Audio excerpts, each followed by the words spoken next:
Hello and welcome to the Little Woman podcast. Before entering the podcast, I wanted to let you all know that a Little Woman podcast now has merchandise available at society6.com/littlewomanpodcast. There you will find stickers, posters, mugs and t-shirts to fulfill all your Little Woman needs. Come and check it out. Link is also in the description. And now, to the podcast. This is what Jo says to herself. They are trash, and soon be worse than trash, if I go on, for each is more sensational than the last. I've gone blindly on hurting myself and other people for the sake of money. Jo stuffed the whole bundle into the stove, nearly setting the chimney afire with the blaze. Yes, that is the best place for such inflammable nonsense.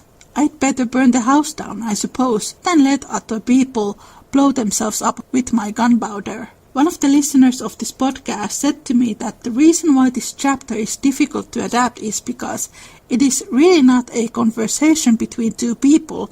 It is mostly a dialogue that happens inside Jo's head. They have a really great point. It is easier to film a conflict between the two than an inner conflict. But the filmmakers never should show Jo and Friedrich arguing because that's not in the book, and Jo 100% agrees with Friedrich. And when you read the book, she actually has this same inner battle about sensationalism and being pressured by money-hungry editors going on at least 2 years before she even meets him. Basically, Friedrich is just saying aloud the things that Jo has been thinking quietly for a very long time. Goethe was Louisa's favorite writer. She had both English and German editions of Goethe's novels, and she even asked her publisher to send her new Goethe editions when they appeared. Louisa loved Sturm und Drang, this ability to really go all in, writing about characters that are constantly in emotional distress because of their turbulent emotions. What she did not love that much was these crimes and murders and scandalous elements that she had to sneak into her stories when she was working for Frank Leslie. For example, Louisa was an abolitionist, but the stories that sold were actually pro-slavery and promoting race stereotypes. There is an element of Sturm und Drang, stress and thunder tales that actually appear throughout Louisa's published work, and that is the psychology of obsession in relationships. You can see that even in Little Woman, in the way Laurie is pursuing Jo despite the fact that she constantly says no to him, and Charlie pursuing Rose, etc. Another quote from Armknecht. Beth is trying to help Jo to become a genuine writer instead of one who caters to the whims of the crowd. This is something that Goethe would have done. He disliked superficiality in people and in art and was through life frequently offended by the shallow pretensions, the false aims. He insists that a poem must be suggested by real life and having herein a firm foundation. So the Sturm und Drang story, it's not necessarily by itself scandalous and sensational, because that depends how that story is written. These German Sturm und Drang stories, they are always about individual growth, but these Sturm und Drang stories that Louisa was writing in her 20s, she was asked to erase all the morals. The characters never learned anything, and this would lead into somewhat one-dimensional storylines. That Alcott imposed a knowledge of certain literature on her protagonists, especially Jo, because she, as Jo's living counterpart, was herself acquainted with that same literature. Although still distinct from Alcott, Jo becomes an extension of her philosophies and ideals is shaped by Alcott's environment and upbringing. In 1933 and 1949 films, Friedrich gives Jo feedback on her writing and tells her that she can do better, and Jo never shouts at him. She appreciates the feedback. In the 1949 film, June Allison's Jo says, quote, "If I can't stand the truth, I am not worth anything." Little Woman fan Jimena tagged this, saying, "Someone please shout this at 2019 Jo." This is how a mature person handles criticism. In both series from 1970s, Jo and Friedrich argue almost entire time. In the 1978 adaptation, you kinda get the impression that these arguments make Jo a better writer because her articles begin to appear in New York Post and such. It is really difficult to watch because, first of all, Friedrich is not written to be an argumentative person, and second, Joe was always mature enough to handle feedback. In the 1994 film, Friedrich and Joe argue once again. He criticizes sensationalism and then Joe snaps at him, and what I have read analyzes, Joe in this case represents 90s working girl. I love this adaptation for the most parts, but unless if people know the novel really well, they don't necessarily understand Joe's growth as a writer in this film because it is pretty subtle. After this argument, Friedrich apologizes and they go to the opera and kiss passionately. Then the next day Joe has written some kind of pirate novel and Friedrich gives what I always received as a very decent and well put constructive criticism, and Joe gets angry and travels back home, which doesn't make any sense. Then after Beth passes away, Winona Ryder's Joe writes her version of Little Woman, and she is clearly thinking about Friedrich when she is writing it, and she sends him the manuscript. I have heard a lot of people saying that the only thing they remember is Joe and Friedrich arguing, and maybe them making out in the opera. Wouldn't it be better that the film would show Joe herself coming to the conclusion that she doesn't want to work for the magazine? I have problems with the 1994 adaptation, but not as many problems that I have with the 2019 film. In an interview for IndieWire magazine, Heidi Thomas, who wrote the script for the 2017 Little Woman series, said that she never understood why Louisa May Alcott married Joe to a German who disapproved her writings. And because of that, she made him to apologize to Joe. 2017, 2019, and 1994 adaptations, they want to portray Joe as a victim of patriarchy who has the right to write these stories that Joe in the book actually calls trash.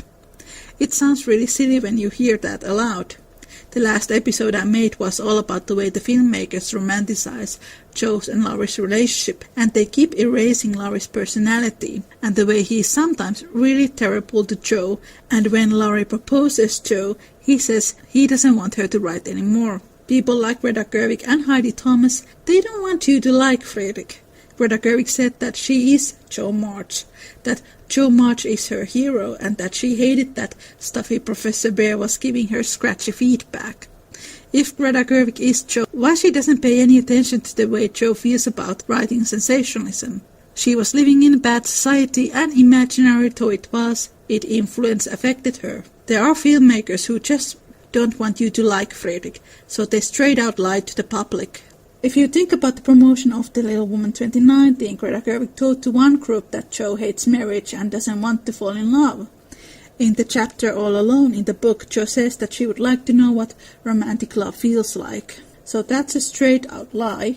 Then she tells another group that Joe should be with Laurie, and the third one that Joe should be gay, and her reasoning is that she doesn't think that Friedrich is attractive, and she doesn't like Germans. Greta Gerwig herself is married to a man who is 14 years older, and she herself is a descendant of German immigrants. So all her reasonings are pretty stupid. I've said this before, but the love interests in Louisa's novels are bearded older men because Louisa liked bearded older men. Louisa May Alcott, she actually criticizes the sensational aspect of the entertainment publishing. And Greta Gerwig's Little Woman, the way it was promoted by the director spreading inaccurate information about the events in the novel and the author's life, that was exactly the thing that Louisa was criticizing. And it actually continues throughout the novels. In Joe's Boys, Joe's nephew Demi wants to become a journalist, and Joe is quite harshly against it. I spoke with somebody who said that they really hated the 2019 Friedrich, the way he was mean to Joe, and said that they didn't like her work. This person said that they adored Greta Gerwig, and also they turned out to be a Joe and Laurie shipper. Now we are getting to the source of this problem.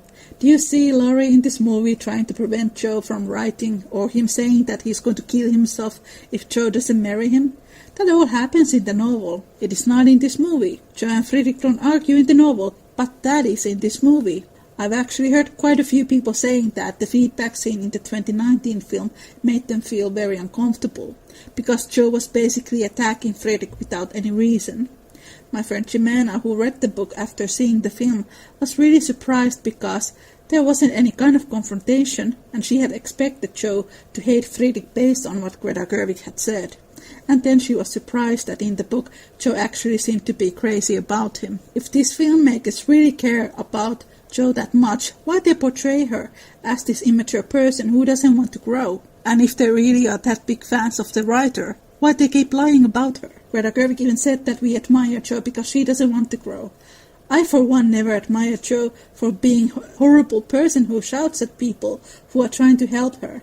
And I'm genuinely upset if that is how people see Jo as a character because of this film. Another listener of this podcast asked recently, is it even necessary to have this part about the sensational story in the adaptations? Because there are lots of scenes in the book between Jo and Fritz that have never been adapted. I don't think it even needs to be there, especially since it never even follows the story. Having Jo and Friedrich arguing when in the book he is helping her, that doesn't contribute anything to the story. And because the filmmakers do this, they automatically erase Jo's quote as a writer. Together with the 1949 film, the only movie where Jo actually is mature when taking feedback is the modern-day setting Little Woman from 2018. In this version, Friedrich is a university professor of literature, which works in the context of this movie. Jo wants to take herself seriously as a writer, and same way as the book Jo, movie Jo appreciates the feedback she receives. Jo really has anger management problems, but they never argue about her writing. Together with the 1994 film, I think this movie also shows a lot of that intellectual connection that the two have in the novel. In the novel, after Jo has burned the sensational stories, she tries different types of stories. For a while she writes children's stories, then she writes stories that only has moralities in them. Nothing feels as her own, so she decides to keep a creative break. Quote, I don't know anything. I wait till I do before I try again, and meantime sweep mud in the street. If I can't do better, that's honest anyway. Which decision proved that her second tumble down the beanstalk had done her some good. One thing that the Transcendentalists did not approve was if a person lied to themselves. When Jo says that, if I can't do better, that is honest anyway, it shows that she needs to feel good about her writing to fully appreciate that. The book Jo is not an immature person who can't handle feedback like the film Jo. She takes her writing career seriously and wants genuinely to become a better writer. When all this happens, Friedrich gives Jo some literary advice. He encourages her to observe people around her, so she can write more well-rounded characters, and as a New Year's gift, he gives Jo a set of Shakespeare's novels. I found another connection between Friedrich and Emerson. For Louisa's 18th birthday, Waldo gave Louisa a copy of Goethe's Wilhelm Meister's Apprenticeship, and he said to her that hopefully it helps to create interesting and meaningful characters. Next time when you hear someone complaining how Friedrich was terrible to Jo and stopped her from writing, you can freely quote that and prove how wrong they are. When Jo takes Friedrich's advice to study character, she actually begins to study Friedrich without him knowing, and she starts to fall in love with him. Quote, I don't know whether the study of Shakespeare helped her to read character or the natural instinct of a woman for what was honest, brave and strong, but while endowing her imaginary heroes with every perfection under the sun, Jo was discovering a live hero who interested her in spite of many human imperfections. Mr. Bear, in one of their conversations, had advised her to study simple, true and lovely characters whenever she found them, as good training for a writer. Jo took him at his word, for she coolly turned round and studied him, a proceeding which would have much surprised him had he known it, for the worthy professor was very humble in his own conceit. And then followed by my personal favorite quote from Little Woman. Why everybody liked him was what puzzled Jo at first. He was neither rich or great, young, not handsome, in no respect what is called fascinating, imposing or brilliant, and yet he was attractive as a genial fire, and people seemed to gather about him as naturally as about a warm hat. He was poor, yet always appeared to be giving something away, a stranger, yet everyone was his friend, no longer young, but as happy-hearted as a boy, plain and odd, yet his face looked beautiful to many, and his oddities were freely forgiven for his sake. Jo often watched him, trying to discover the charm, and at last decided that it was benevolence which worked the miracle. That is followed by a long paragraph where Jo thinks about his hands and how nice he looks in his homely ragged clothes. It's probably just Louisa writing about Henry. again. When Jo leaves New York, she and Friedrich are friends. She doesn't go away because she thinks he doesn't like her writing, which happens in 1994 and 2019 films. In the chapters when Jo is in New York, you do get the sense that Friedrich has strong feelings for Jo. After Jo says that she must return home because Beth is ill, there's a scene where Friedrich is alone and he's thinking about Jo and he wonders what it would be like to be with her. There is some of that in the 1949 movie, where you can see that Friedrich is quite lonely sometimes, and he has longing for her, and in the book Jo starts to fall for Friedrich as well. Quote, "He helped her in many ways, proving himself a true friend, and Jo was happy. For a while, her pen lay idle. She was learning beside German and laying foundation for the sensation story of her life." After Beth's death, Jo goes through a period of grief, and then when she is in the attic, she finds a pile of letters that Friedrich has written to her. It is that reminder from him that Jo can be a great, successful writer that sparks the interest for her to start writing again. Then she is surprised when the poem becomes successful, and she doesn't know why, and Mommy says it is because it is genuine, and she wrote it without trying to please everyone. You can see Jo's growth as a writer also in the novel, despite the fact that it is not yet Little Woman that she is writing. Jo is married and she has a family when she eventually writes Little Woman. This happens sometimes between the sequels Little Man and Jo's Boys. I don't think the narrator, Louisa, even mentions the name of Jo's successful book, just that it is a story about her family. Louisa herself wasn't a huge fan of Little Woman, which kinda makes it silly when people complain that Jo in Little Woman doesn't write Little Woman. Little Woman, in a way, is a wish fulfillment. Louisa wanted to marry and have a family. She got sick after the war and never truly recovered. She was very lonely, and then her most popular book was a story about the way she had wished her life to be more like. It is no wonder she had mixed feelings about it. In Jo's Boys there is a quote where Jo says how lucky she is to have a husband like Friedrich who is always supportive about her writing and career. Susan Bailey once wrote in her blog that if Louisa had met a real-life Friedrich later in life, somebody who had accepted her flaws and support her career, she would have married them and be happy. This is a quote from Megan Arknet's essay, Jo Marries Goethe. Professor Bear as the Goethean ideal. Professor Bear and Jo March complement each other, bringing out the best in each other, similar to how Goethe's writings brought out the best in Alcott's intellect. German influence on Alcott and her literary work helps prove that Alcott's books, Little Woman, Little Man, Old-Fashioned Girl, and so on, they are collections of philosophies, ideas and culture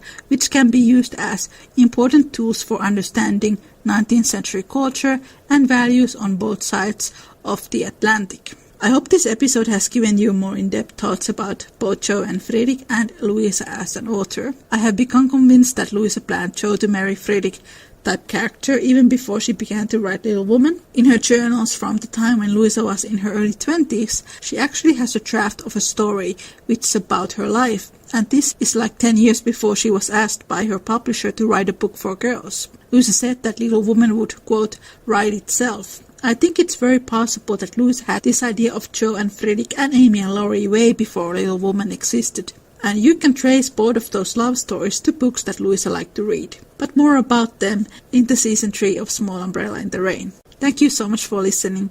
Take care and make good choices. Bye!